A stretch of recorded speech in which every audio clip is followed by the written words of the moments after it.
We're going to do a little video on finding out about rehydrating precious metal clay.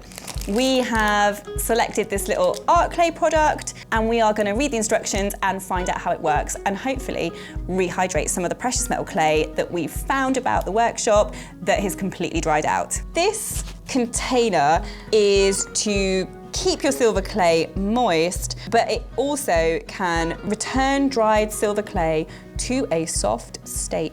Place 2 moistened sponges, one on the inner lid, one on the bottom. Place a cooking sheet on the sponge on the bottom of the container.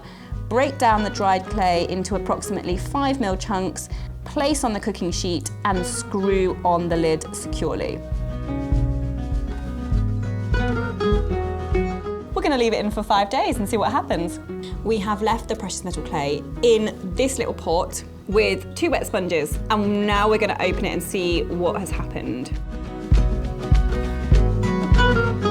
Okay, so the smaller bits definitely look like they're more moist. This piece up here, which was the really large piece, that to me is still quite firm. This area down here, so that now, I mean, that's quite wet actually, it's quite squishy.